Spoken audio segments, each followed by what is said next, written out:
अस्सलाम वालेकुम। आज हम लोगों ने पॉइंट नंबर 466 से एम्ब्रियोलॉजी कंटिन्यू करनी है। रफ़ीला 13th एडिशन है, पेज नंबर 323 है। ठीक है, तो इसमें सबसे पहला ये पॉइंट आ रहा है कि जो कॉर्पस ल्यूटियम है maintains the ongoing pregnancy during the first trimester. ठीक है, तो जो हमारे पास कॉर्पस ल्यूटियम होता है वो हमारे पास प्रेगनेंसी को मेंटेन करके रख रहा होता है ड्यूरिंग द फर्स्ट ट्राइमेस्टर। और आप सबको पता होगा कि कॉर्पस ल्यूटियम आपके पास कब बनता है, जब आपके पास ओव्यूलेशन हो जाती है। ओव्यूलेशन के बाद आपके पास जो स्ट्रक्चर बचता है उसे आप कॉर्पस ल्यूटियम कहते हो।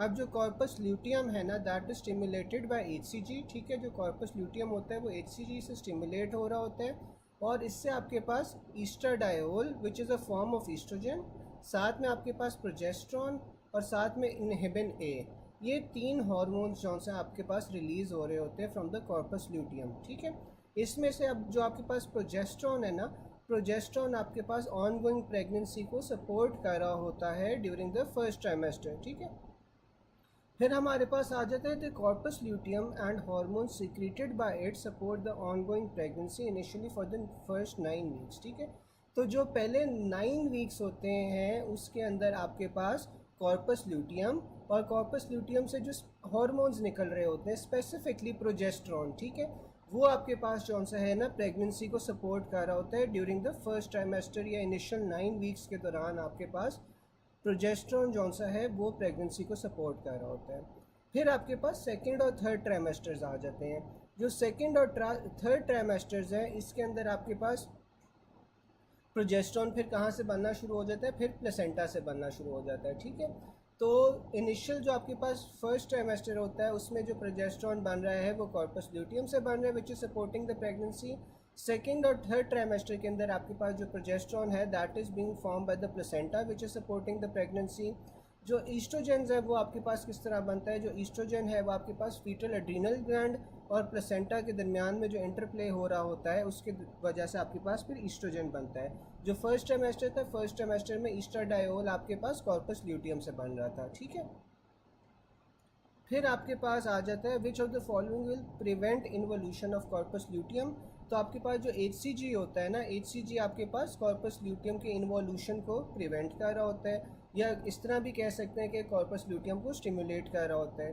कॉर्पस ल्यूटियम आपके पास 1 से 8 वीक्स तक जौन सा है फर्स्ट ट्राइमेस्टर ऑफ प्रेगनेंसी जौन सा है उसे सपोर्ट कर रहा होता है। Corpus luteum produces which hormone that maintains pregnancy in first trimester. तो आपके पास कॉर्पस ल्यूटियम से जो प्रोजेस्ट्रॉन निकल रहा होता है वो आपके पास प्रेगनेंसी को सपोर्ट कर रहा होता है फर्स्ट ट्राइमेस्टर में। ठीक है, और मुझे कोई बता सकता है कि जो सेकेंड और थर्ड ट्राइमेस्टर है तब आपके पास प्रोजेस्ट्रॉन कहाँ से निकलेगा? सेकेंड और थर्ड ट्राइमेस्टर में कौन सी चीज़ प्रोजेस्ट्रॉन प्रोड्यूस करेगी? कोई चैट बॉक्स में बता सकता है?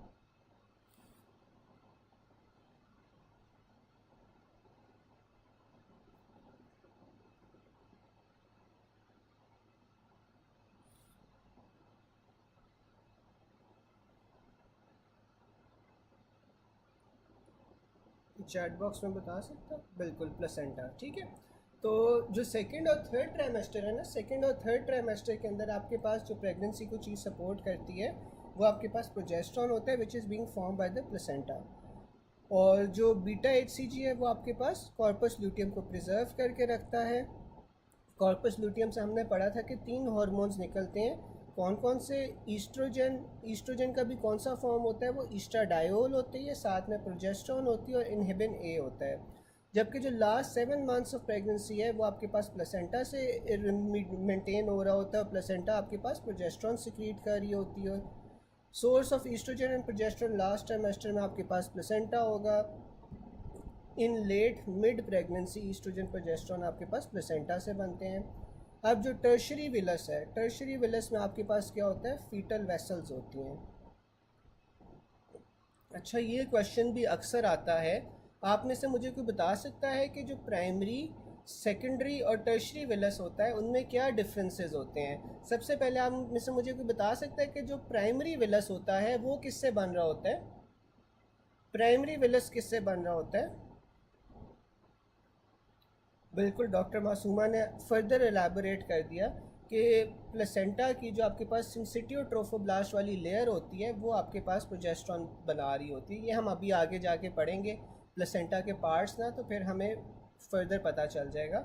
अभी कोई मुझे बता सकता है कि जो प्राइमरी विलस होता है, प्राइमरी विलस आपके पास क्या किस चीज़ से बन रहा होता है?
जो आपके पास प्राइमरी सेकेंडरी टर्शरी विलाए होते हैं ना, ये आपके पास अलग मुख्तलिफ स्टेजेस होती है in the development of placenta during the pregnancy. ठीक है, अब जो आपके पास प्राइमरी विलस है ना, वो आपके पास बन रहा होता है साइटोट्रोफोब्लास्ट से covered by a layer of syncytiotrophoblast. ठीक है, तो जो प्राइमरी विलस होता है वो आपके पास साइटोट्रोफोब्लास्ट और साथ में सिंसिटियोट्रोफोब्लास्ट से बन रहा होता है। ठीक है, फिर आपके पास सेकेंडरी विलस आ जाता है।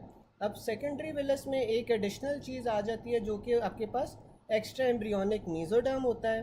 ठीक है, और फिर आपके पास टर्शरी विलस में जौन सा है ना, आपके पास फीटल वेसल्स आ जाती हैं। ठीक है, तो ये आपके पास मुख्तलिफ स्टेजेस होती हैं in the development of the placenta. ठीक है,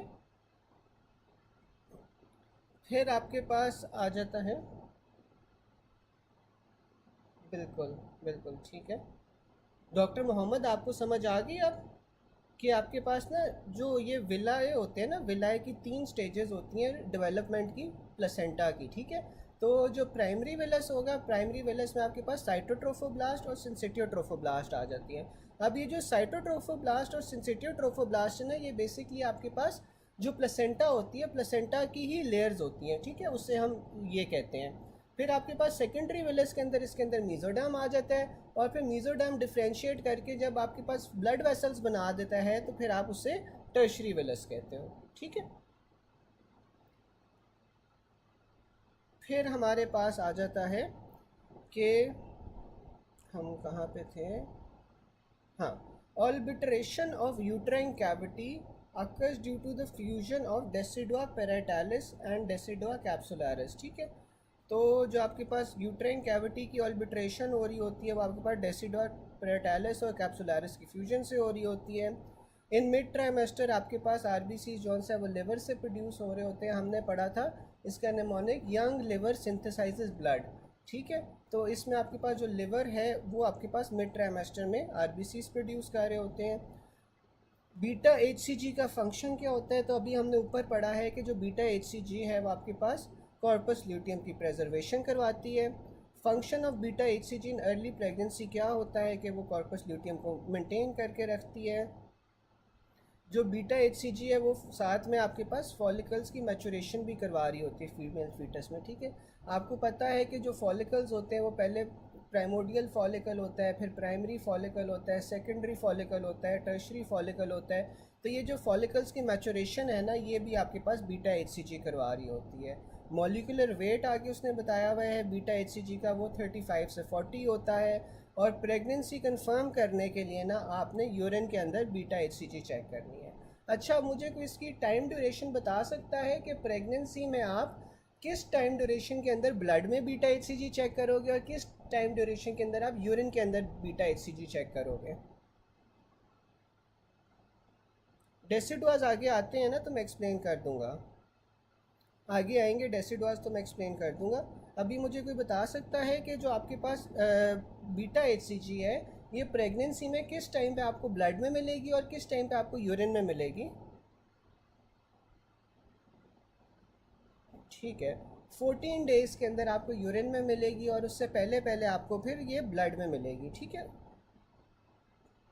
तो 14 डेज से अगर पहले आ जाएगा तो आपको वो यूरिन के अंदर मिलेगी। वैसे अमूमन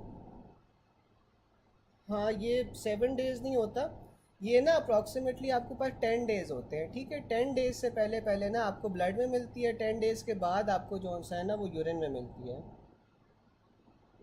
ठीक है, तो अप्रॉक्सीमेटली ये 10 डेज़ होता है। तो 10 डेज़ से पहले पहले अगर आपके पास आ जाएगा ना तो आपने फिर ब्लड को चूज़ करना है और फिर उसके बाद अगर आ जाएगा तो आपने यूरिन को चूज़ करना है। ठीक है, तो उसमें आपके पास 14 डेज़ में आपके पास फिर कहाँ पे मिलेगी? 14 डेज़ में आपको यूरिन में मिलनी चाहिए।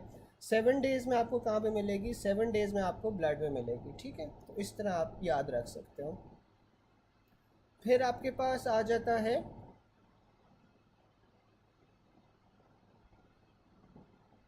अच्छा, डॉक्टर मोहम्मद ने एक अच्छा सवाल पूछा है कि अगर विदाउट प्रेगनेंसी आपके पास बीटा एच सी जी हो, इंक्रीज हो, तो फिर आपके पास क्या हो सकता है? कोई बता सकता है?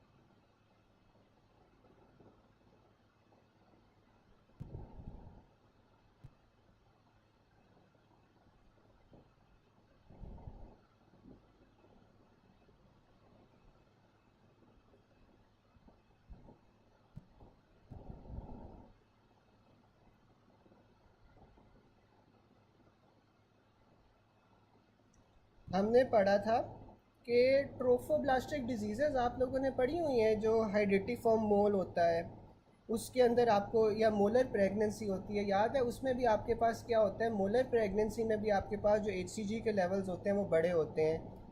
ठीक है, फिर आपके पास जर्म सेल ट्यूमर्स आ जाते हैं। जर्म सेल ट्यूमर्स आपके पास कहाँ पे होंगे? ओवरीज़ में होंगे, वुमेन में, मेल्स में आपके पास टेस्टिस में होंगे। तो जर्म सेल ट्यूमर्स में भी आपके पास ये बड़े हो सकते हैं। ठीक है, उसके अलावा आपके पास अगर कोई पिट्यूटरी का ट्यूमर है तो आपके पास फिर तब भी एच सी जी लेवल्स बड़े हो सकते हैं। ठीक है, तो ये सारी कंडीशंस हैं जिसमें आपके पास बीटा एच सी जी बड़े हो सकते हैं विदाउट हैविंग प्रेगनेंसी। ठीक है, तो ये सारी कंडीशंस होती हैं जिसमें आपके पास एच सी जी के लेवल्स बड़े हो सकते हैं। जर्म सेल ट्यूमर्स बड़े हो सकते, हाँ, जर्म सेल ट्यूमर्स में बढ़ सकते हैं। ठीक है, पिट्यूटरी एडिनोमास के अंदर ये बड़े हो सकते हैं। ठीक है, फिर आपके पास आ जाता है कि young female with 6 weeks pregnancy passing vesicles. तो ये अब आपके पास वही जो हाइडेटिफॉर्म मोल है या मोलर प्रेगनेंसी है उसका सिनेरियो है। उसके अंदर आपके पास जो एच सी जी लेवल्स हैं वो बड़े होते हैं, ग्रेटर दैन 1000 आपको मिलेंगे। ठीक है, फिर आपके पास ना प्लेसेंटा के कंपोनेंट्स आ जाते हैं। अब जो प्लेसेंटा होता है ना उसके दो में आप डिवाइड कर सकते हो कंपोनेंट्स को। एक आपके पास मैटरनल कंपोनेंट होगा, दूसरा आपके पास फीटल कंपोनेंट होगा। ठीक है, तो placenta develops from the chorion frondosum and the decidua basalis. अब इसमें जो कोरियन फ्रंडोजम है ना ये फीटल कंपोनेंट है, क्योंकि देखो प्लेसेंटा का क्या काम होता है? बेसिकली प्लेसेंटा ने एक्सचेंज करवानी होती है between the foetus and the mother.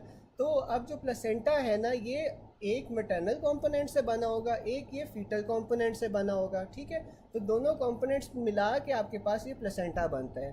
तो इसमें आपके पास जो फीटल कंपोनेंट है ना, फीटल कंपोनेंट का आप कोरियन फ्रंडोजम कहते हो, जबकि जो मैटरनल कंपोनेंट है उससे आप डेसिडुआ बिजालिस कहोगे। ठीक है, अब जो फीटल प्लेसेंटा है जिसे आप कोरियन फ्रंडोजम भी कह रहे थे, which develops from the same blastocyst that forms the foetus. ठीक है, और जो मैटरनल प्लेसेंटा है जिसे आप डेसिडुआ बिजालिस भी कहते हो, develops from the maternal uterine tissue. ठीक है, फिर आपके पास वो फीटल कंपोनेंट्स के आगे डिटेल बता रहा है। फीटल कंपोनेंट्स में आपके पास दो पार्ट्स आ जाते हैं, साइटोट्रोफोब्लास्ट और सिंसिटियोट्रोफोब्लास्ट। अच्छा, अब जो साइटोट्रोफोब्लास्ट है ना, साइटोट्रोफोब्लास्ट तो आपके पास जो इनर सेल लेयर है ना ये कोरियोनिक विलाय की वो बनाता है, जो मैंने बताया था ना कि जो प्राइमरी विलाय है, प्राइमरी विलाय दो कंपोनेंट्स उसके थे, एक इसमें साइटोट्रोफोब्लास्ट था, दूसरा इसमें सिंसिटियोट्रोफोब्लास्ट था। जो इनर सेल लेयर होती है ना आपके पास, वो साइटोट्रोफोब्लास्ट बना रही होती है, ठीक है। और इसका क्या काम होता है कि ये आपके पास सेल्स बनाती हैं, ठीक है। जो आउटर लेयर होती है उससे आप सिंसिटियोट्रोफोब्लास्ट कहते हैं। तो ये जो प्राइमरी विलय थे उसके ये दो कंपोनेंट्स थे। तो जो सिंसिटियोट्रोफोब्लास्ट है उसने आपके पास प्राइमरी विलय की आउटर लेयर बना देनी है, ठीक है। और इसके अंदर आपके पास जो सिंसिटियोट्रोफोब्लास्ट होता है वो आपके पास सिंथेसाइज कर रहा होता है HCG को, ठीक है। Structurally similar to LH stimulates the corpus luteum to secrete progesterone during the first trimester, ठीक है। तो अब ये देखो, जो हम पहले बात कर रहे थे ना कि आपके पास जो सिंसिटियोट्रोफोब्लास्ट होता है, सिंसिटियोट्रोफोब्लास्ट ने HCG सिक्रीट करनी है, और HCG जौन सा है वो क्या करती है, वो आपके पास कॉर्पस ल्यूटियम को मेंटेन करके रखती है। और कॉर्पस ल्यूटियम जब मेंटेन होता है तो कॉर्पस ल्यूटियम से फिर आपके पास क्या निकल रहा है, प्रोजेस्टेरॉन निकल रहा है ड्यूरिंग द फर्स्ट ट्राइमेस्टर, ठीक है। और सेकंड और थर्ड ट्राइमेस्टर के अंदर क्या होता है कि ये जो सिंसिटियोट्रोफोब्लास्ट वाली लेयर होती है, this itself starts to produce progesterone, ठीक है। क्योंकि हमने पढ़ा था कि जो सेकंड और थर्ड ट्राइमेस्टर होता है उसके अंदर आपके पास जो प्लेसेंटा होता है वो ही आपके पास प्रोजेस्टेरॉन बना रहा होता है फिर, ठीक है। फिर आपके पास मैटरनल कंपोनेंट आ जाता है। जो मैटरनल कंपोनेंट है उससे आप डेसिडुआ बेसालिस कहते हो, और वो आपके पास जो मैटरनल एंडोमीट्रियम होती है ना, क्योंकि जो प्लेसेंटा होता है ये कहाँ पे अटैच होता है, आपके पास यूट्रस में अटैच होता है, और यूट्रस के अंदर भी आपके पास जो एंडोमीट्रियल लेयर होती है वहाँ पे अटैच होता है। तो जो मैटरनल लेयर कंपोनेंट है ना डेसिडुआ बेसालिस, वो आपके पास एंडोमीट्रियम से बन रहा है। यहाँ तक समझ आ गई? किसी को कोई कन्फ्यूजन तो नहीं है? कोई चीज़ ऐसी जो ना समझ आई हो?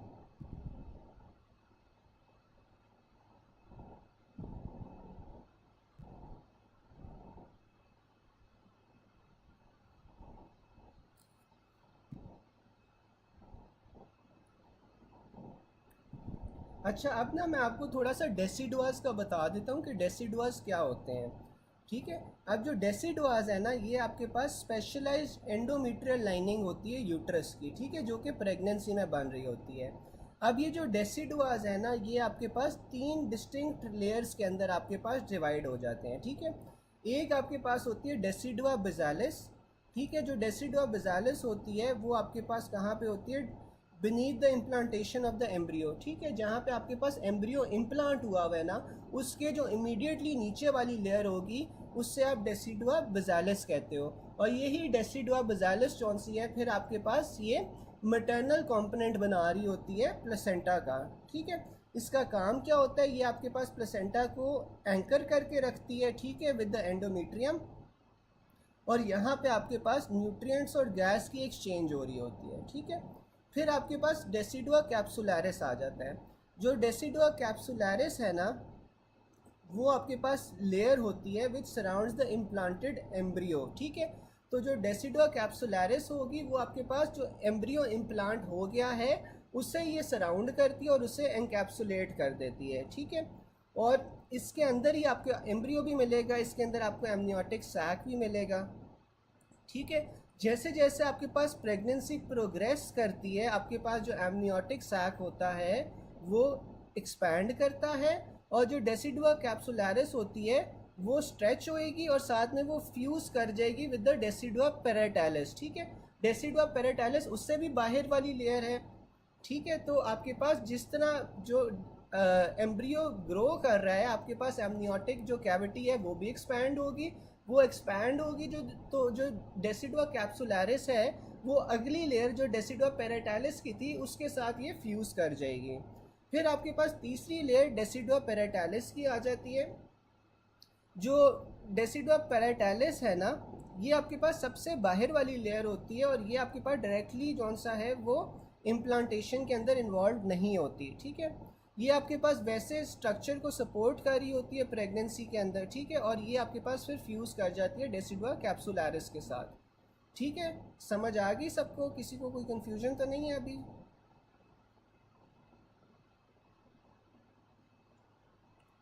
डेसिडुआस की समझ आ गई है सबको?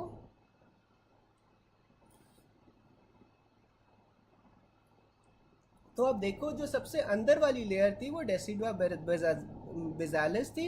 डेसिडुआ बेजालिस ने क्या किया, आपके पास ये मैटरनल कंपोनेंट बना दिया प्लेसेंटा का। फिर उसके नीचे आपके पास डेसिडुआ कैप्सुलैरिस और डेसिडुआ पेराटालिस थी। डेसिडुआ कैप्सुलैरिस ने क्या किया, पूरा का पूरा फीटस को और साथ में जो एमनियोटिक कैविटी है उसे सराउंड किया।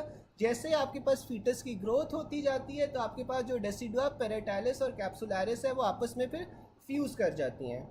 ठीक है,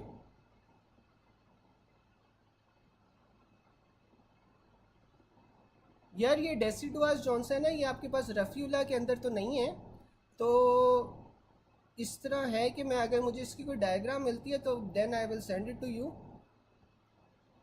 मैं वैसे कोशिश की है कि समझा दूं, लेकिन अगर फिर भी नहीं समझ आती तो इसकी मैं कोई डायग्राम देख के आप लोगों को फिर मज़ीद बता दूंगा। ठीक है, वैसे डॉक्टर मोहम्मद समझ आ गया, थोड़ा सा आइडिया हो गया डेसिडुआस का।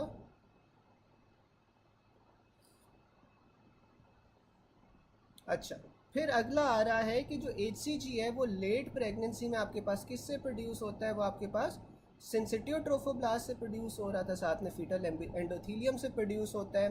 Placenta acts as a barrier for preventing mixing of maternal और fetal blood. Placenta in normal state does which of the following, तो आपके पास ये प्रिवेंट करता है मिक्सिंग ऑफ मैटरनल और फीटल ब्लड को।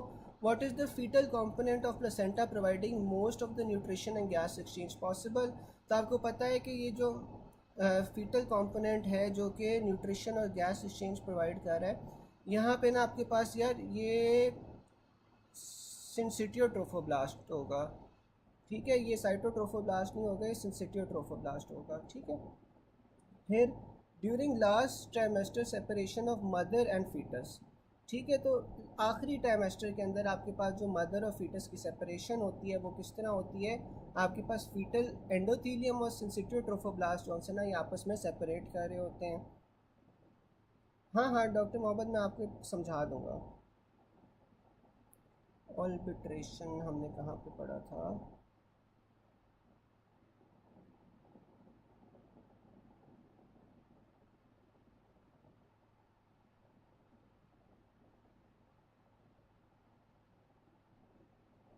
एक सेकेंड, ऑल्बिट्रेशन हमने कहाँ पे पढ़ा था।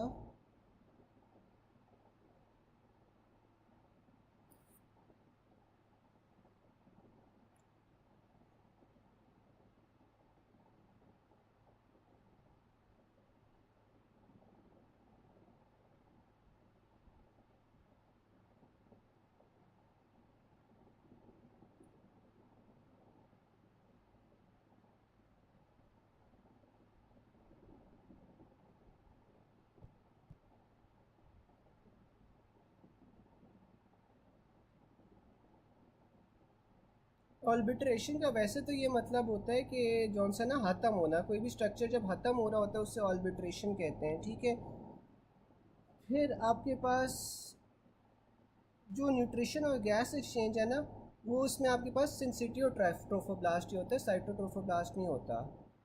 न्यूट्रिशन और एक्सचेंज के अंदर आपके पास सिंसिटिव ट्रोफोब्लास्ट ही होता है। ठीक है, तो हाँ, ये सेंसिटिव आपके पास सेल सिंथेसिस भी करता है, हार्मोन्स भी बनाता है। फीटल कंपोनेंट डॉक्टर मोहम्मद दोनों होगा। फीटल कंपोनेंट में आपने कोरियन फ्रंडोजम को चूज़ करना है। कोरियन फ्रंडोजम में आपके पास ये दोनों चीज़ें आ जाती हैं, साइटोट्रोफोब्लास्ट और सिंसिटिव ट्रोफोब्लास्ट। तो जो फीटल कंपोनेंट है उसमें सिंसिटिव और साइटोट्रोफोब्लास्ट दोनों होगा। जो सिंसिटिव ट्रोफोब्लास्ट होता है, सिंसिटिव ट्रोफोब्लास्ट आपके पास हार्मोन्स भी बनाता है और साथ में आपके पास ये एक्सचेंज के लिए और न्यूट्रिशन के लिए भी सिंसिटिव ट्रोफोब्लास्ट ही होता है।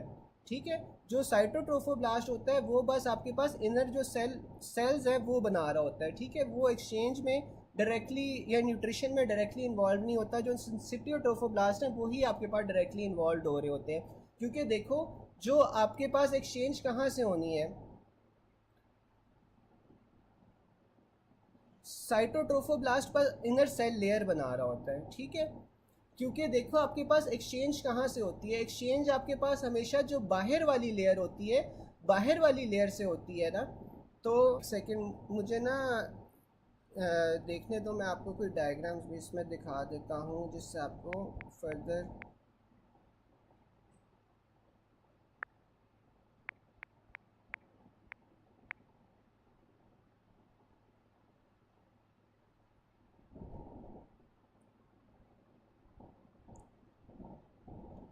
अब आप ये देखो कि यहाँ पे ये देखो, अब ये वाली डायग्राम देखें। आई डोंट नो सबको अब नज़र आ रहा है?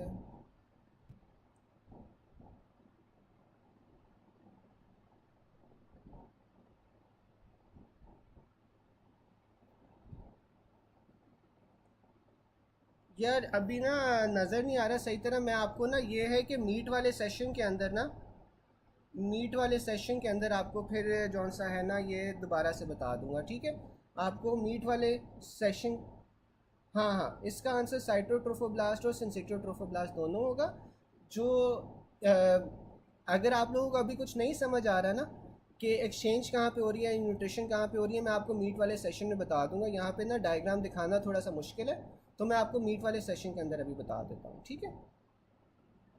डॉक्टर मोहम्मद, डॉक्टर आमना, सबको अभी समझ आ गई? ठीक है, अभी आप बस ये याद रख लो, डायग्राम्स के थ्रू ना मैं आपको मीट वाले सेशन में फिर समझा दूँगा, ठीक है? फिर आपके पास आ जाता है regarding human placenta separates uterine wall from the uterine muscle due to rupture of uterine muscle.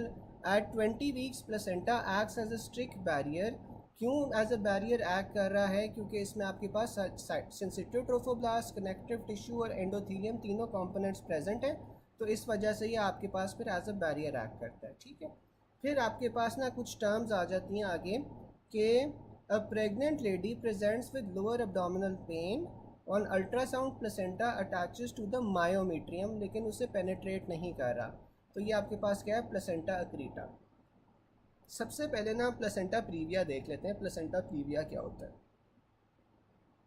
It is a condition when the placenta attaches in the lower part of the uterus covering the internal ऑस, ठीक है?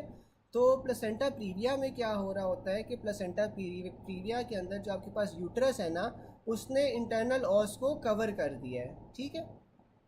It is a classical cause of third trimester bleeding. Ectopic pregnancy is the classical cause of bleeding in the first trimester. तो placenta previa में क्या हो रहा होता है कि आपके पास जो प्लेसेंटा है ना attaches in the lower part of uterus, और ये आपके पास इंटरनल ऑस को कवर कर देता है, ठीक है? और इसमें थर्ड ट्राइमेस्टर में आपके पास ब्लीडिंग होती है। फिर आपके पास एक्टोपिक प्रेगनेंसी जौन सा है, that is the most common cause of वो bleeding in first trimester. Ectopic pregnancy में क्या होता है कि जब आपके पास जो फीटस है वो मैटरनल जो एंडोथीलियल लेयर है यूट्रस की, वहाँ पे इम्प्लांट नहीं होता, किसी और जगह पे इम्प्लांट हो जाता है। तो ये आपके पास फर्स्ट ट्राइमेस्टर में ब्लीडिंग की कॉज है, जबकि जो प्लेसेंटा प्रीविया है that is the most common cause of bleeding in the third trimester. फिर आपके पास प्लेसेंटा अक्रीटा आ जाता है। जो प्लेसेंटा अक्रीटा है, इंक्रीटा है और परक्रीटा है, ठीक है? ये तीनों कंडीशंस है। ये आपके पास किस तरह आप इससे डिवाइड करते हो डिपेंडिंग अपॉन द इन्वेजन, ठीक है? तो आप ये तीनों कंडीशंस को डिवाइड कर रहे हो। प्लेसेंटा अक्रीटा में क्या होता है कि प्लेसेंटा अक्रीटा में is when the placenta gets implanted in the myometrium, लेकिन ये हाली सुपरफिशियल एस्पेक्ट ऑफ मायोमीट्रियम के अंदर ये इन्वेड कर रहा है, डीप इन्वेजन नहीं होती। फिर आपके पास प्लेसेंटा इंक्रीटा आ जाता है। जो प्लेसेंटा इंक्रीटा है ना, इसमें क्या होता है कि placenta gets implanted into the myometrium, ठीक है? वहाँ पे सुपरफिशियली आपके पास हाली मायोमीट्रियम में जा रहा था, यहाँ पे मायोमीट्रियम को उसने क्रॉस कर लिया है। हाँ, ओवरऑल भी आपके पास एक्टोपिक प्रेगनेंसी होती है, सही है डॉक्टर मोहम्मद, आप सही कह रहे हो। ओवरऑल भी जो सबसे कॉमन कॉज है ना प्रेगनेंसी में ब्लीडिंग का, वो एक्टोपिक प्रेगनेंसी है। फिर आपके पास प्लेसेंटा परक्रीटा आ जाता है। अब जो प्लेसेंटा परक्रीटा है, इसके अंदर पूरी की पूरी यूट्रस वॉल को जौन सा है ना, वहाँ पे आपके पास प्लेसेंटा जौन सा है वो इम्प्लांट हो जाता है, ठीक है? तो अक्रीटा, प्लेसेंटा अक्रीटा के अंदर जौन सा है वो सुपरफिशियल आपके पास हाली एस्पेक्ट के अंदर प्लेसेंटा गया है। जो प्लेसेंटा इंक्रीटा है उसके अंदर मायोमीट्रियम को इन्वेड कर लिया है, क्योंकि आपके पास जो होती है यूट्रस, इसकी 3 लेयर्स होती है ना, अंदर वाली एंडोमीट्रियम, फिर मायोमीट्रियम, फिर पेरीमीट्रियम, ठीक है। तो जो आपके पास इंक्रीटा है इसके अंदर मायोमीट्रियम तक चला गया है, और जो आपके पास परक्रीटा है उसके अंदर पूरे की पूरी यूट्रस वॉल के अंदर इम्प्लांट हो गया है। प्लेसेंटा अटैच लेकिन नॉट इन्वेड्स द मायोमीट्रियम, तो हाल ही अटैच हो रहा है, तो ये आपके पास प्लेसेंटा अक्रीटा होगा। डिफ्यूजन ट्रांसपोर्टेड थ्रू प्लेसेंटा, आपके पास जो ग्लूकोज की डिफ्यूजन, ग्लूकोज होती है ना, ग्लूकोज आपके पास प्लेसेंटा में किस तरह ट्रांसपोर्ट हो रही होती है, वो आपके पास फैसिलिटेटेड डिफ्यूजन से ट्रांसपोर्ट हो रही होती है। फिर आपके पास आ जाता है जो प्लेसेंटा है get separated when the rupture of uterine muscles, तो जब यूट्राइन मसल्स क्या रप्चर होता है तो आपके पास तब प्लेसेंटा जौन सी है वो सेपरेट हो जाती है, ठीक है। फिर आपके पास ना डेरिवेटिव्स आ रहे हैं। डेरिवेटिव्स में आपके पास आ जाता है साइनस वेनोसस जौन सा होता है वो आपके पास कॉरोनरी साइनस बन जाता है। कॉरोनरी साइनस आपके पास क्या होता है, आपके पास मेन जो वीनस ड्रेनेज होती है हार्ट की, वो आपके पास कॉरोनरी साइनस से हो रही होती है, ठीक है। कॉरोनरी साइनस होता कहाँ पे है, ये आपके पास राइट एट्रियम और राइट वेंट्रिकल के दरमियान में होता है। अप्रॉक्सीमेटली 2/3 ऑफ द हार्ट की वीनस ड्रेनेज आपके पास कॉरोनरी साइनस से हो रही होती है, और साइनस वेनोसस आपके पास कॉरोनरी साइनस बनता है। फिर आपके पास एलेंटॉइस आ जाता है या यूरैंकस आ जाता है। अब जो एलेंटॉइस या यूरैंकस है इसका आपके पास कौन सा है रेमिनेंट क्या बचता है, आपके पास मीडियन अम्बलाइकल लिगामेंट बचता है, ठीक है। अब ये जो आपके पास यूरैंकस होता है, यूरैंकस आपके पास क्या होता है, ये कनेक्शन होता है बिटवीन द ब्लैडर वॉल और अम्बलाइकस, ठीक है। तो अम्बलाइकस और ब्लैडर वॉल के दरमियान में जो कनेक्शन होता है उसे आप यूरैंकस कहते हो।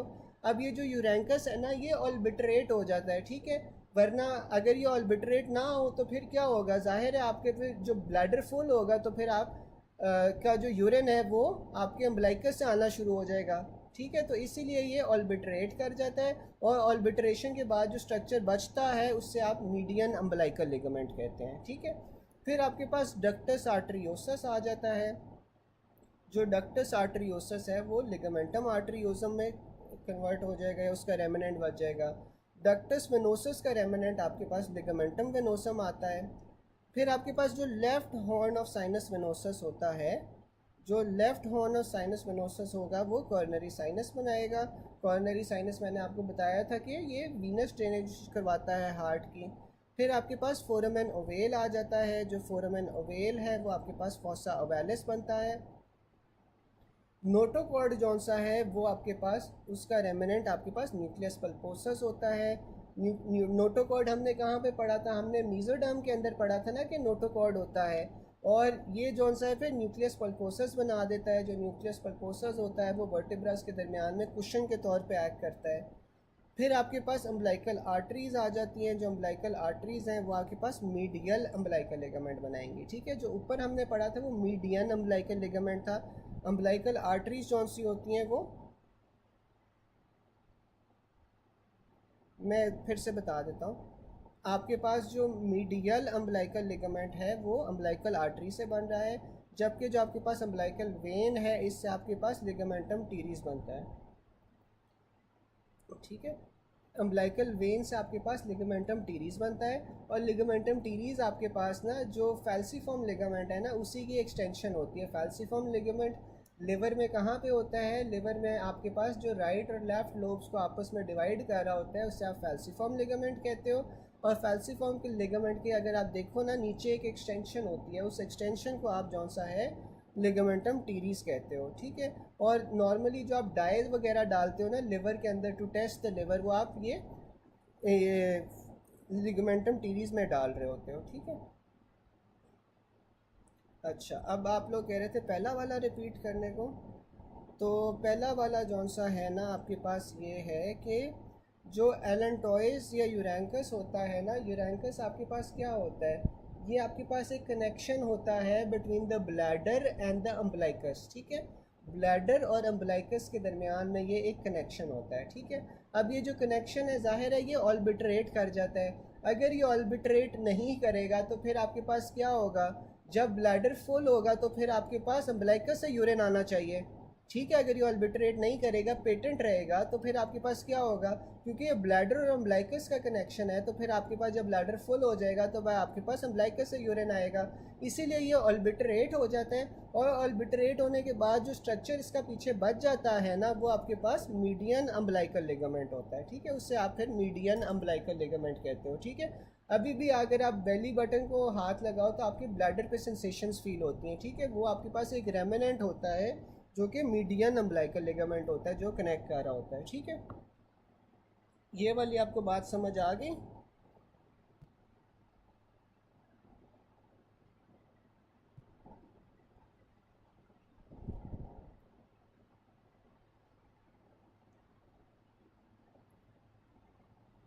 जो आपके पास फोरामेन ओवेल और फॉसा ओवेलिस होता है ना, फॉसा ओवेलिस क्या होता है आपके पास, ये राइट इंटर एट्रियल सेप्टम के अंदर ना आपके पास एक ओपनिंग होती है, ठीक है। और ये आपके पास ना जौन सी होती है, ये फोरामेन ओवेल ओपनिंग होती है, इसके रेमिनेंट को आप फॉसा ओवेलिस कहते हैं, ठीक है। तो ये आपके पास ना राइट इंटर एट्रियल सेप्टम के अंदर ना एक ओपनिंग होती है जिसे आप फॉसा ओवेलिस कहते हो। आपको मैं ना ग्रुप में डायग्राम भी भेज देता हूँ जिससे आपको मज़ीद बेहतर समझ आ जाए। तो एक सेकंड मुझे दें, मैं आपको ना डायग्राम भेज देता हूँ इसके। तो वैसे आपके पास ये फोरामेन ओवेल होता है, इसके रेमिनेंट को आप फिर फॉसा ओवेलिस कहते हैं, ठीक है।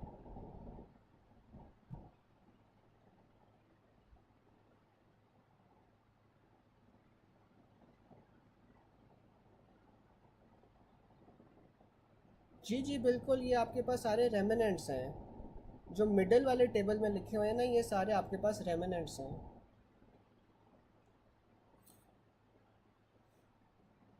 यहाँ तक समझ आ गई, आगे चलें।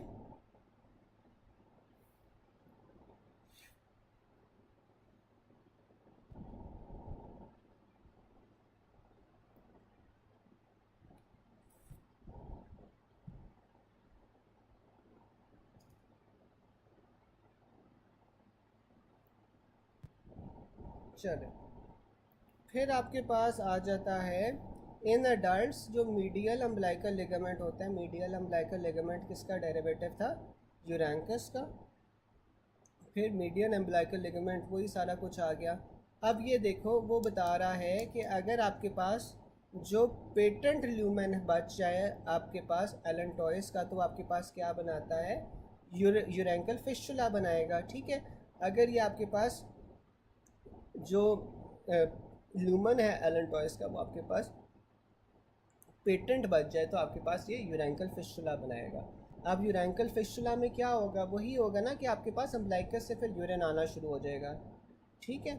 अगर आपके पास पार्शियल फेलियर हुआ है यूरेंकस को ऑल्बिटरेट करने में, तो तब आपके पास यूरेंकल सिस्ट बन जाएगी। और अगर आपके पास पेटेंट ल्यूमन रहेगा सुपीरियर या इंफीरियर हाली, तो तब आपके पास ये यूरेंकल साइनस बच जाएगा, ठीक है। ये मैं आप लोगों को ना मीट वाले सेशन में इसकी डायग्राम्स भी दिखा दूंगा, डायग्राम से आपको मज़ीद क्लैरिफाई हो जाएगा कि ये किस तरह होता है।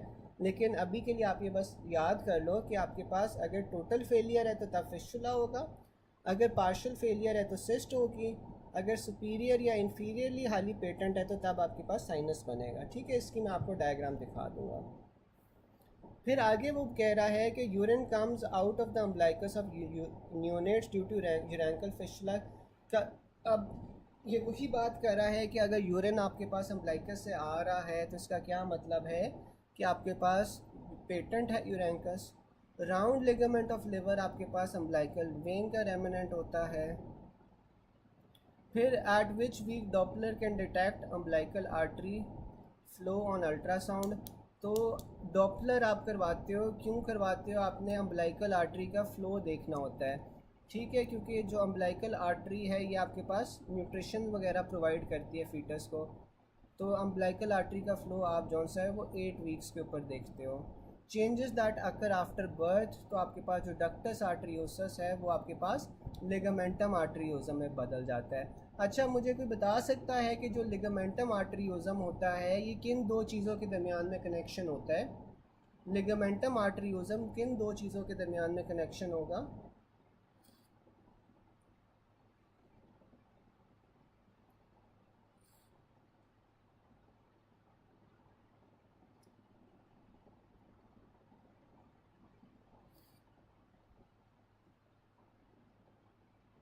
चैट बॉक्स में बता सकते हैं?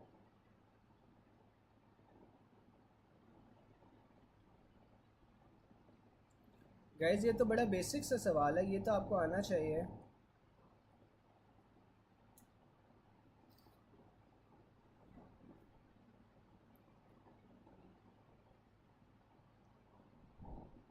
कोई और बता सके?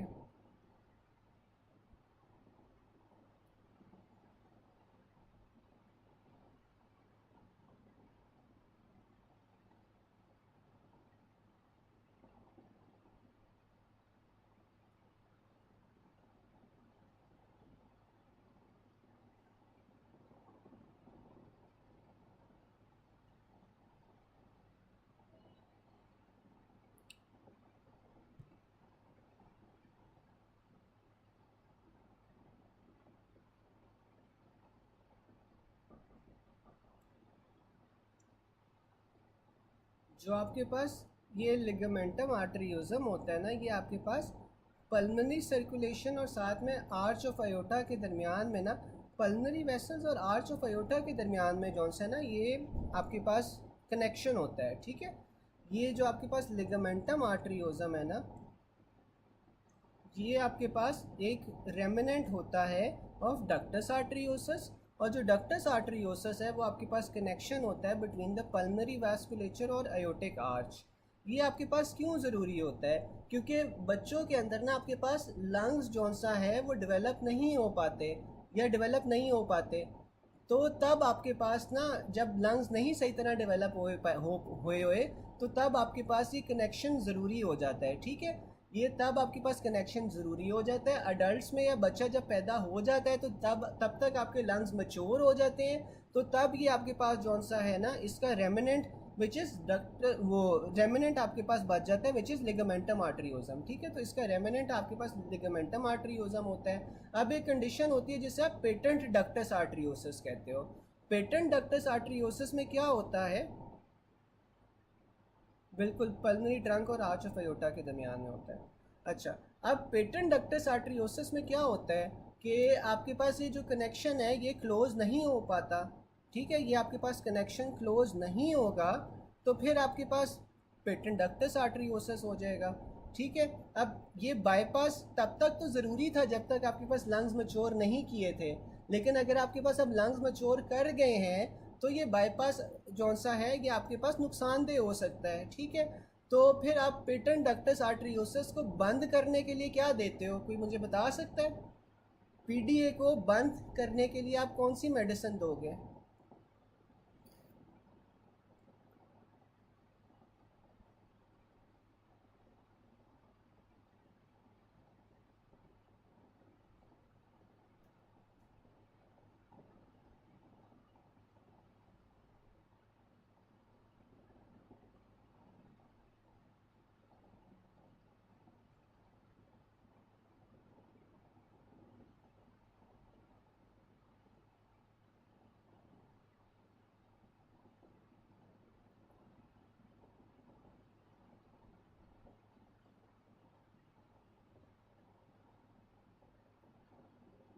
बिल्कुल, एंडोमेथसिन देते हैं।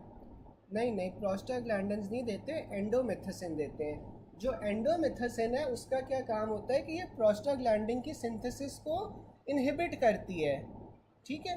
तो एंडोमेथसिन जौन सी है वो प्रोस्टाग्लैंडिन्स की सिंथेसिस को इनहिबिट करती है, तो इस वजह से आपने एंडोमेथसिन देनी है, ठीक है। जबकि जो प्रोस्टाग्लैंडिन्स डॉक्टर मोहम्मद आप कह रहे हो ना, ये आप उन कंडीशंस में देते हो जब आपको ये जो पेटेंट डक्टस आर्टरियोसिस है इसे खुला रखना होता है।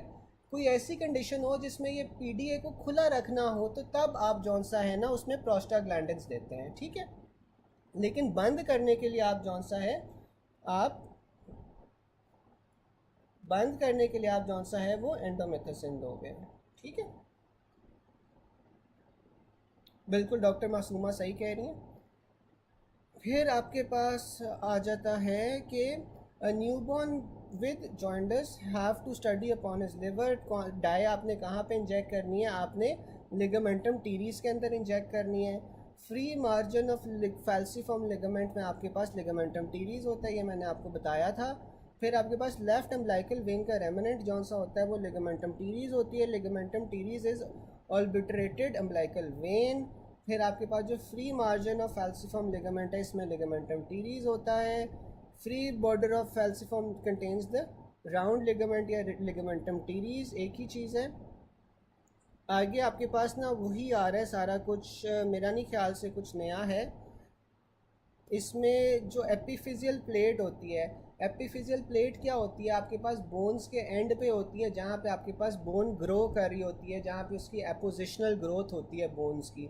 ठीक है, तो जो एपिफिजियल प्लेट है उसका रेमिनेंट आपके पास क्या बच जाता है, एपिफिजियल लाइन बच जाती है। ट्यूनिका वेजाइनालिस का जो रेमिनेंट होगा वो प्रोसेसिस वेजाइनालिस होगा। अच्छा, मुझे कोई बता सकता है कि ट्यूनिका वेजाइनालिस अगर ऑल्बिट्रेट नहीं करती तो फिर आपके पास कौन सी कंडीशन हो सकती है?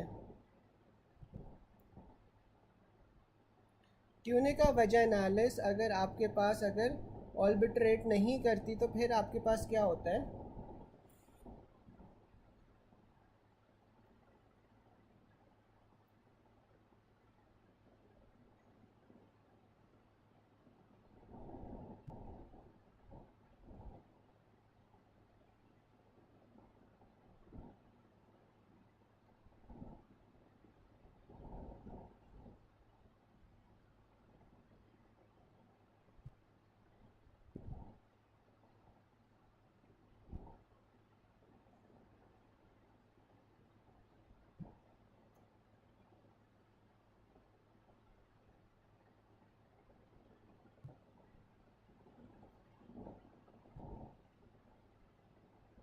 हाइड्रोसील हो जाएगा, हाइड्रोसील होगा।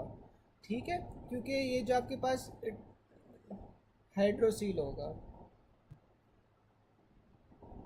ठीक है, क्योंकि ये जो आपके पास ट्यूनिका वेजाइनालिस है ना, ये आपके पास जौन सा है स्क्रोटम को और साथ में अब्डोमेन को ना कनेक्ट कर रही होती है। ठीक है, तो आपके पास फिर हाइड्रोसील आ जाएगा। अच्छा, डॉक्टर साहिबा पूछ रही थी कि कौन सी कंडीशंस में आपको पीडीए ओपन रखना पड़ सकता है। ठीक है, तो आपके पास पल्मोनरी हाइपरटेंशन हो जाती है जिसमें आपको पीडीए को ओपन रखना पड़ेगा। उसके अलावा आपके पास साइनोटिक हार्ट डिजीज़ जौन सी होती हैं उसमें भी आप पीडीए को अक्सर ओपन रखना पड़ सकता है। ठीक है, तो ये आपके पास कंडीशंस होती हैं जिसमें आप पीडीए को ओपन रखते हो। ठीक है, साइनोटिक हार्ट डिजीज़ हो जाएंगी, पल्मोनरी हाइपरटेंशन हो जाएगी। फिर आपके पास आ जाता है जो रेमिनेंट्स ऑफ प्रीवियस ऑस्टियंस होते हैं उन्हें आप क्या कहते हो, इंटरस्टिशियल लमेले कहते हो। रेमिनेंट ऑफ वाइटलो इंटेस्टाइनल डक्ट में से आपके पास मैकल्स डाइवर्टिकुलम बन सकता है। ठीक है, फिर आपके पास ना अम्बिलिकल कॉर्ड आ जाता है। जो अम्बिलिकल कॉर्ड होता है इसमें आपके पास दो अम्बिलिकल आर्टरीज होती हैं और एक अम्बिलिकल वेन होती है। ठीक है, अम्बिलिकल कॉर्ड के अंदर आपके पास दो अम्बिलिकल आर्टरीज होंगी, एक अम्बिलिकल वेन होगी। अब इसमें आपके पास लेफ़्ट राइट अम्बिलिकल आर्टरीज होती हैं और इसमें ना उल्टा हिसाब होता है कि जो अम्बिलिकल आर्टरीज होती हैं उनके अंदर आपके पास डीऑक्सीजनेटेड ब्लड जाता है from the foetus to the placenta, जबकि जो आपके पास अम्बिलिकल वेन होती है इसके अंदर आपके पास ऑक्सीजनेटेड ब्लड होता है जो कि प्लेसेंटा से फीटस की तरफ जा रहा होता है और इसके अंदर आपके पास हाईएस्ट ऑक्सीजन सैचुरेशन होती है। ये अक्सर सवाल आता है कि जो हाईएस्ट ऑक्सीजन सैचुरेशन है वो कहाँ पे होगी, वो आपके पास अम्बिलिकल वेन के अंदर होगी। फिर 80% of oxygen saturation in foetus is present in umbilical vein. In neonates highest oxygen saturation आपके पास अम्बिलिकल वेन में होती है। दो अम्बिलिकल आर्टरीज होती हैं, एक अम्बिलिकल वेन होती है। अगर आपने डॉपलर अल्ट्रासाउंड करवाना हो तो डॉपलर अल्ट्रासाउंड आप 7 से 8 वीक्स के दरमियान में करवाते हो, यहाँ पे आपने 7 वीक्स को प्रेफर करना है। नहीं, ये ब्लू वाले नए एमसीक्यूज़ नहीं हैं, ये ब्लू वाले जौन से ना वो एमसीक्यूज़ होते हैं जो नॉर्मली आप भूल जाते हो या इस तरह होते हैं। तो ये नए एमसीक्यूज़ नहीं होते, ये आई डोंट नो ये ब्लू क्यों इन्होंने हाईलाइट किए होते हैं, ये इंपॉर्टेंट पॉइंट्स होते हैं गैस, इस वजह से इन्होंने ब्लू हाईलाइट किए होते हैं। अच्छा, फिर आपके पास हाइपोस्पेडियसिस आ जाता है। हाइपोस्पेडियसिस में क्या होता है, कोई मुझे बता सकता है?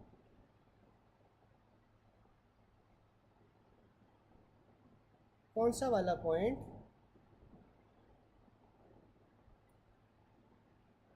ये यही बता रहा है यार, ये ऊपर भी हमने पढ़ा था ना कि डॉपलर अल्ट्रासाउंड में आपने जो अम्बिलिकल आर्टरी में फ़्लो होता है या पल्सेशन होती है वो आपकी। डॉपलर अल्ट्रासाउंड होता क्या है? डॉपलर अल्ट्रासाउंड आप क्यों करवाते हो? कोई मुझे बता सकता है कि डॉपलर अल्ट्रासाउंड आप क्यों करवाते हैं? नॉर्मली प्रेगनेंसी छोड़ दो, वैसे डॉपलर अल्ट्रासाउंड आपके पास क्यों करवा रहे होते हो आप? प्रेगनेंसी के अलावा भी आप डॉपलर करवाते हो ना, तो डॉपलर से क्या पता चलता है? कोई बता सकता है?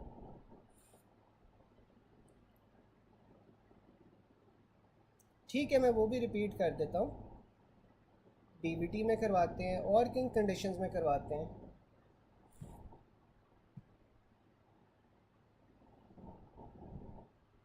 वेरिकोज वेन्स के लिए करवाते हैं, बिल्कुल। ये आप जितनी भी मुझे कंडीशंस बता रहे हैं ना डॉक्टर आमना, तो ये क्या होता है? ये कंडीशंस में आप क्यों करवा रहे होते हो? बेसिकली ना, ये आप ब्लड फ्लो को चेक करने के लिए करवा रहे होते हो, ठीक है। डीवीटी में भी आपके पास क्या होगा? ब्लड फ्लो इफेक्ट हुआ होगा। वेरिकोज वेन्स में भी आपके पास जौन सा है वो ब्लड फ्लो इफेक्ट हुआ होगा। जैसे आपको कोई अल्सर्स वगैरह बन गए, फुट अल्सर्स बन गए हैं, वहाँ पे आपको ब्लड फ्लो चेक करने के लिए तब भी आप डॉपलर करवाते हो, ठीक है। सुपीरियर वीना केवा सिंड्रोम में आप डॉपलर करवाते हो, ठीक है। तो ये सारी कंडीशंस में आपके पास क्या होता है? ये जो आपके पास अब्डोमिनल एंजाइना होता है, अब्डोमिनल एंजाइना के अंदर आप डॉपलर करवा रहे होते हो। तो इन सारी कंडीशंस में जब भी आपके पास ब्लड फ्लो इफेक्ट होता है ना, कि आपने देखना है कि एक्सट्रीमिटी पे आपके पास कितना ब्लड फ्लो जा रहा है, तो तब आपने डॉपलर करवाना है, ठीक है। तो अल्ट्रासाउंड वो यही उसने बताया हुआ है, बिल्कुल। तो यही उसने बताया हुआ है कि जो अम्बिलिकल आर्टरी का फ्लो है ना, वो आप देखने के लिए 7 से 8 वीक्स पे आप डॉपलर करवा सकते हो, और 7th वीक पे ये प्रेफरेबल होता है, तो आपने 7 वाले को प्रेफर करना है। दूसरा 470 पे यार ये लिखा हुआ था कि जो अम्बिलिकल कॉर्ड होता है ना, अम्बिलिकल कॉर्ड के अंदर आपके पास 2 आर्टरीज होती हैं और एक वेन होती है। आर्टरीज का क्या काम होता है कि वो डीऑक्सीजनेटेड ब्लड को लेके जा रही होती हैं फ्रॉम द फीटस, ठीक है। फीटस ने सारा ब्लड यूज़ कर लिया, यूज़ करने के बाद जो डीऑक्सीजनेटेड ब्लड होगा वो वापस मटरनल सर्कुलेशन की तरफ आपके पास अम्बिलिकल आर्टरीज लेके जाएंगी। जबकि जो अम्बिलिकल वेन होती है वो एक होती है, और जो अम्बिलिकल वेन है उसके अंदर आपके पास ऑक्सीजनेटेड ब्लड आ रहा होता है जो फीटस की तरफ जाता है, ठीक है। यही लिखा हुआ है उसमें,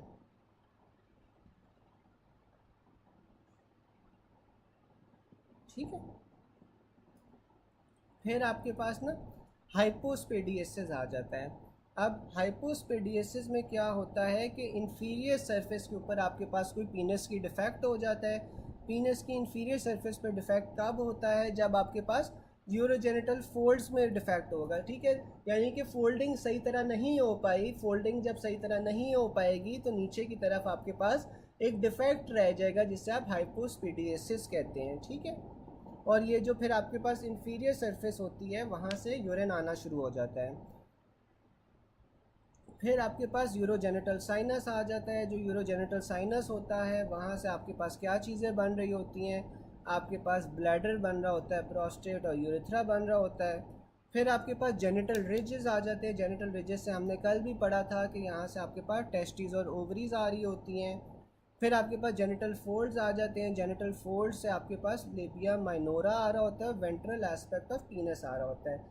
उम्मीद है ये सबको याद है, मैंने कल करवाया था अलग से भी मीट वाले सेशन में, तो ये याद है चीज़ें सबको?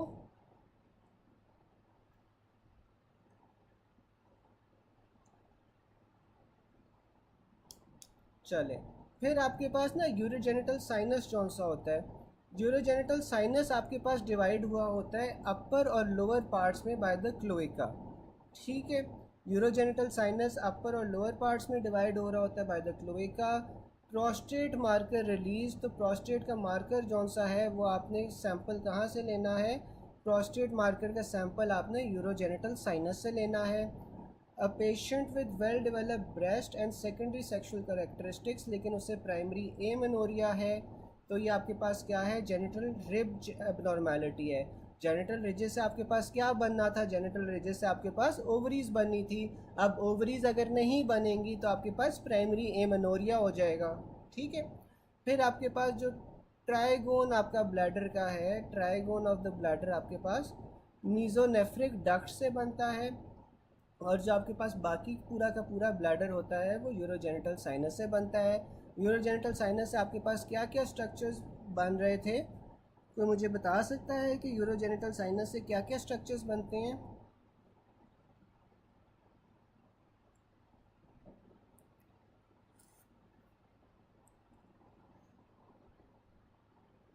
तो मुझे बता सकता है कि यूरोजेनिटल साइनस से क्या क्या स्ट्रक्चर्स बनते हैं?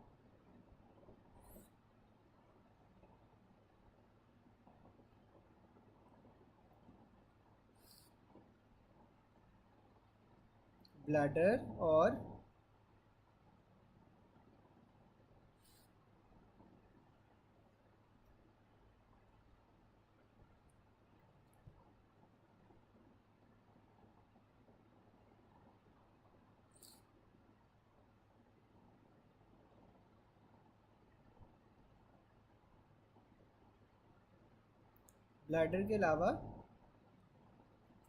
ब्लैडर के अलावा आपके पास प्रोस्टेट भी बनता है और साथ में आपके पास यूरिथ्रा भी बन रहा होता है, ठीक है। और ब्लैडर का भी आपके पास जो ट्राइगोन वाला रीजन होता है ना, ट्राइगोन वाला रीजन आपके पास मेसोनेफ्रिक डक्ट से बन रहा होता है। बाकी पूरा का पूरा ब्लैडर जौन सा है वो आपके पास यूरोजेनिटल साइनस से बनता है। अब जो यूरोजेनिटल साइनस है उसे आप दो पार्ट्स में डिवाइड कर देते हो, अपर और लोअर में, बाय द क्लोएका। और साथ में आपके पास जो यूरोजेनिटल साइनस है उससे क्योंकि प्रोस्टेट भी बन रहा था, तो आपके पास जो प्रोस्टेट मार्कर्स हैं वो भी आपके पास यूरोजेनिटल साइनस से ही रिलीज़ होंगे। वैसे ही आपको यूरोजेनिटल साइनस का और मीजोनेफ्रिक डक्ट तक थोड़ा कॉन्सेप्ट है।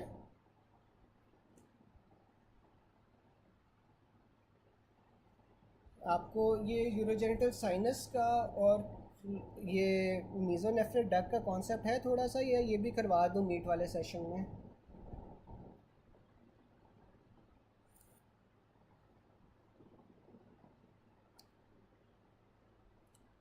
Genital duct tubercle in female, तो जो जेनिटल ट्यूबरकल था वो आपके पास फीमेल्स के अंदर क्लिटोरिस बना रहा था, और मेल्स में क्या आपके पास जेनिटल ट्यूबरकल बना रहा था? कोई बता सकता है?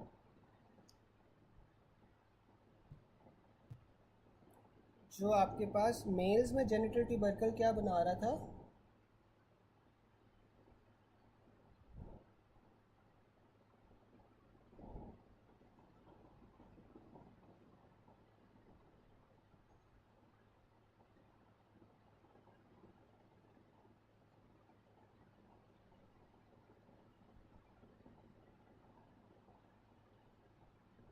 चलो करवा दूंगा।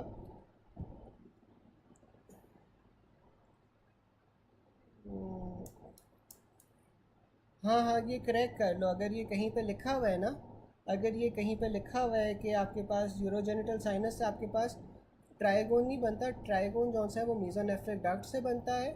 और जो आपके पास ब्लैडर होता है ना, एक्सेप्ट द ट्राइगोन, वो आपके पास यूरोजेनिटल साइनस से बनता है, ठीक है। मैं करवा देता हूँ, बेफिक्र रहो। वो अभी ना हम ये कर लेंगे मीट वाले सेशन में, ठीक है। हाँ बिल्कुल, ग्लैंस पीनस बनती है। ग्लैंस पीनस जो है वो जेनिटल ट्यूबरकल सिर्फ मेल्स में बन रही होती है, और फीमेल्स के अंदर वो क्लिटोरिस बना रहा होता है।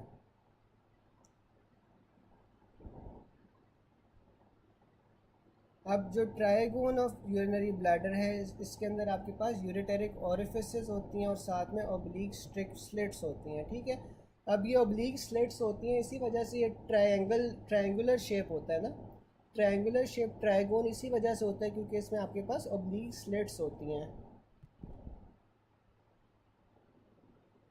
हाँ 13th में वही मैं कह रहा हूँ, मीज़ोनेफ्रिक लिखा हुआ है। लेकिन अगर जैसे डॉक्टर मासूमा कह रही हैं कि अगर कहीं पर लिखा हुआ है तो वो उससे आप करेक्ट कर लो फिर, ठीक है, उससे आप करेक्ट कर लो। फिर आपके पास 472 वाला पॉइंट आ जाता है कि जो फोरम एंड सीकम है marks the formation of which structure. तो जो फोरम एंड सीकम है वहाँ से आपके पास थायराइड बन रहा होता है। Which causes conversion of iodine in T4, तो आपके पास प्रिंसिपल सेल्स ऑफ थायराइड आ जाते हैं। थायराइड ग्लैंड का मीडियल रिलेशन क्या? कोई बात नहीं, आप करेक्ट कर लो। थायराइड ग्लैंड का मीडियल रिलेशन क्या होता है? तो थायराइड ग्लैंड के मीडियल ही आपके पास रिकरेंट लरेंजियल नर्व आ रही होती है। A child presented with midline swelling below the hyoid since 2 months after birth, तो यहाँ पे आपके पास थायोग्लॉसल सिस्ट आ जाएगी। फिर epithelial changes shape with activity, तो जो थायराइड फॉलिकल्स होती है इनकी एपिथेलियम चेंज होती है विद ये एक्टिविटी के साथ साथ में इसकी एपिथेलियम चेंज होती है। अच्छा, मुझे कोई बता सकता है कि इसकी एपिथेलियम कौन सी एपिथेलियम से कौन सी एपिथेलियम बनती है? जैसे जैसे आपके पास थायराइड की एक्टिविटी बढ़ती है तो कौन सी एपिथेलियम में कन्वर्ट होती है? कोई मुझे बता सकता है?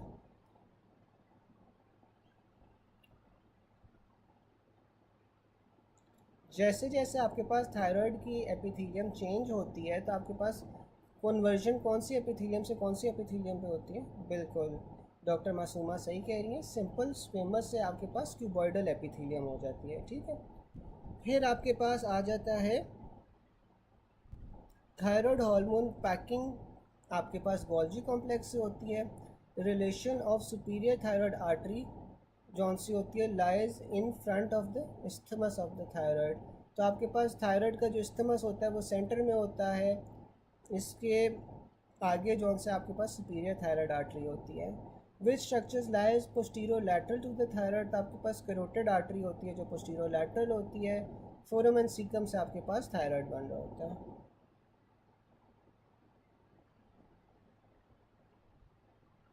हाँ हाँ, पिछले टॉपिक से भी पूछ सकते हो, लेकिन यार क्वेश्चंस तो आप बिल्कुल पूछ सकते हो, लेकिन ये है कि पिछला वाला जो है ना मैं रिपीट नहीं करूँगा, क्वेश्चंस होंगे तो वो मैं आंसर कर दूंगा ज़रूर, वो कोई मसला नहीं है। ठीक है, आप क्वेश्चंस बिल्कुल पूछ सकते हो। फिर आपके पास थाइमस आ जाता है। जो थाइमस होता है वो आपके पास एंडोडर्म ऑफ ब्रेकियल पाउच से, थर्ड ब्रेकियल पाउच से आपके पास ड्राइव हो रहा होता है। जो थाइमस और इन्फीरियर पैराथायरॉयड ग्लैंड है वो आपके पास थर्ड ब्रेकियल पाउच से ड्राइव हो रहे होते हैं, जबकि आपके पास जो सुपीरियर पैराथायरॉयड ग्लैंड है वो आपके पास फोर्थ ब्रेकियल पाउच से ड्राइव हो रहा होता है। ठीक है, इसमें उल्टा होता है हिसाब। ठीक है, जो इन्फीरियर पैराथायरॉयड है वो थर्ड ब्रेकियल पाउच से है, जबकि जो सुपीरियर पैराथायरॉयड है वो फोर्थ ब्रेकियल पाउच से। मैंने आपको बोला था कि आपने ब्रेकियल पाउचेस के भी जो डेरिवेटिव्स हैं वो भी एक बार देख लेना है। हमने आर्चिस के देखे थे ना, जो रफ़ीला थी, रफ़ीला में आर्चिस के टेबल बना हुआ है, लेकिन ये जो पाउचेस है ना, पाउचेस के डेरिवेटिव्स आपके पास डबल ए के अंदर लिखे हुए हैं। ठीक है, मैंने आपको कल कहा था कि आप एक बार देख लेना। तो जो आपके पास थाइमस और इन्फीरियर पैराथायरॉयड है ना, ये थर्ड ब्रेकियल पाउच से, जबकि जो सुपीरियर पैराथायरॉयड है वो फोर्थ ब्रेकियल पाउच से है। अब जो थाइमस है वो आपके पास होता कहाँ पे है? थाइमस आपके पास इंटीरो सुपीरियर मीडियस्टाइनम के अंदर होता है। सोर्स क्या होती है? Important source of T lymphocytes, क्योंकि टी लिम्फोसाइट्स आपके पास थाइमस में जाके मच्योर कर रहे होते हैं और डिफ्रेंशिएट कर रहे होते हैं। थाइमस की ब्लड सप्लाई क्या होती है? इसमें आपके पास इन्फीरियर थायराइड आर्टरी आ जाती है, उसके साथ साथ आपके पास इंटरनल थोरैसिक आर्टरी आ जाती है। ठीक है, फिर आपने जो थाइमस होता है वो इफ़ेक्ट किन कंडीशंस में होता है? तो आपके पास जो डिजॉर्ज सिंड्रोम है ना, डिजॉर्ज सिंड्रोम के अंदर आपके पास जो थाइमस है वो हाइपोप्लास्टिक हो जाता है। ठीक है, तो इसमें आपके पास हाइपोप्लास्टिक थाइमस होता है, तो इस वजह से आपके पास डिजॉर्ज सिंड्रोम में रिकरेंट इन्फेक्शंस हो रही होती हैं। ठीक है, बार बार इन्फेक्शंस हो रही होती हैं क्योंकि आपके पास हाइपोप्लास्टिक थायराइड होता है और थायराइड ग्लैंड हाइपोप्लास्टिक थाइमस होता है, और थाइमस के अंदर आपके पास टी लिम्फोसाइट्स ने जाके डिफ्रेंशिएट और मैच्योर करना है। जब टी लिम्फोसाइट्स डिफ्रेंशिएट और मैच्योर नहीं कर पाएंगे तो तब आपके पास फिर रिकरेंट इन्फेक्शंस होंगे डिजॉर्ज सिंड्रोम में। फिर आपके पास थाइमोमा आ जाता है, विच is a benign neoplasm of the thymus, और ये आपके पास एसोसिएटेड होता है मायस्थीनिया ग्रेविस और सुपीरियर वीना केवा सिंड्रोम के साथ। ठीक है, थाइमोमा जौन सा है वो मायस्थीनिया ग्रेविस और सुपीरियर वीना केवा सिंड्रोम के साथ होता है।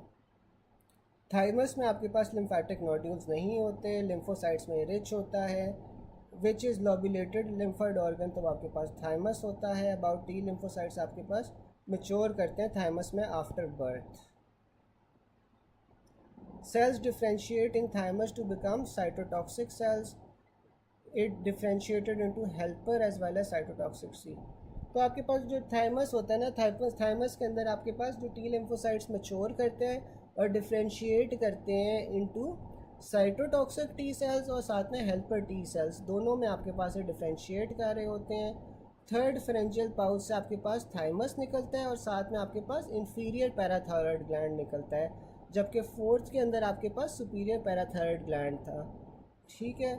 इंटीरियर मीडियस्टाइनम में कार्डियक सर्जन अगर ऑपरेशन कर रहा है तो उसने थाइमस का ख्याल रखना है, क्योंकि जो थाइमस है वो इंटीरियर सुपीरियर मीडियस्टाइनम के अंदर प्रेजेंट होता है। Which prevent foreign antigen to gain access from developing lymphocytes, तो आपके पास ये ब्लड थाइमस बैरियर होता है जो फॉरेन एंटीजन्स को बचाता है from gaining access to the developing lymphocytes. During development, T lymphocytes are protected from autoimmune destruction by the blood thymus barrier. फिर आपके पास आ रहा है यंग चाइल्ड है, इमेच्योर टी सेल्स आपके पास कहाँ पे पड़े होंगे, आपके पास कॉर्टेक्स यानी कि जो बाहर वाला पार्ट होता है थाइमस का, वहाँ पे आपके पास इमेच्योर टी लिम्फोसाइट्स पड़े होते हैं। ठीक है। फिर आपके पास यही है कि जो टी लिम्फोसाइट्स इमेच्योर हैं वो डीप पैराकॉर्टेक्स के अंदर होते हैं। Thymus at the age of 10 years extend from the lower border of thyroid to the fourth costal cartilage. तो आपके पास 10 साल की उम्र के अंदर जो थायराइड होता है वो एक्सटेंड कहाँ से कहाँ तक कर रहा होता है, तो आपके पास लोअर बॉर्डर ऑफ थायराइड से लेकर फोर्थ कॉस्टल कार्टिलेज तक ही आपके पास इसकी एक्सटेंड होती है। Lymphoid mass with no supporting structures, तो सपोर्टिंग स्ट्रक्चर्स के साथ जो लिम्फोइड मास होता है वो आपके पास स्प्लीन होती है, जबकि कोई सपोर्टिंग स्ट्रक्चर जिसमें नहीं होते वो आपके पास थाइमस होता है। फिर आपके पास आ रहा है कि child with history of bed wetting दो टॉयलेट ट्रेंड, तो इसमें आपने जौन सा है आपको डुप्लीकेशन मिल रही है ऑफ यूरेटर। ठीक है। तो आपको पता, ये कल भी हमने सिनेरियो डिस्कस किया था कि यूरेटर की डुप्लीकेशन होगी। यूरेटर आपके पास किडनी और ब्लैडर को मिला रहा होता है। इसमें एक ही साइड पे आपके पास दो यूरेटर्स प्रेजेंट हैं, एक आपके पास किडनी ब्लैडर को मिला रहा है, दूसरा आपके पास किडनी से डायरेक्टली वजाइना के अंदर जा रहा है। तो ये क्यों होता है कि यूरेटेरिक बड की अर्ली डिवीजन हो जाए। यूरेटेरिक बड आपके पास मेसोनेफ्रिक डक्ट से बन रहा होता है। फिर आपके पास आ जाता है when ureteric bud fails to reach the metanephric cap, तो ये आपके पास क्या बनेगा, यूरेटर बन जाएंगे लेकिन किडनी नहीं बनेगी, क्योंकि जो किडनी होती है ना वो आपके पास ये मेसोनेफ्रिक कैप से बन रही होती है। ठीक है। तो आपके पास यूरेटर तो बन जाएगा लेकिन किडनी नहीं बनेगी। कलेक्टिंग सिस्टम ऑफ किडनी आपके पास यूरेटेरिक बड से डिराइव हो रहा होता है। Exstrophy of bladder is protrusion of urinary bladder through a defect in the abdominal wall. फिर आपके पास आ जाता है persistence of intra embryonic allantois will form urachal fistula. ये सारे पॉइंट्स ना वही हैं, कल वाले रिपीटेड हैं। ठीक है। ये आप लोग एक बार पढ़ लो, कोई चीज़ पूछने वाली होगी तो आप इसमें फिर पूछ लेना। ठीक है। मैं ना 5 मिनट के अंदर आपको मीट वाला सेशन जौन सा है उसका लिंक भेजने लगा हूँ। उसमें जो चीज़ें नहीं समझ आ रही थी वो एक बार हम सारी चीज़ें डिस्कस कर लेंगे। ठीक है।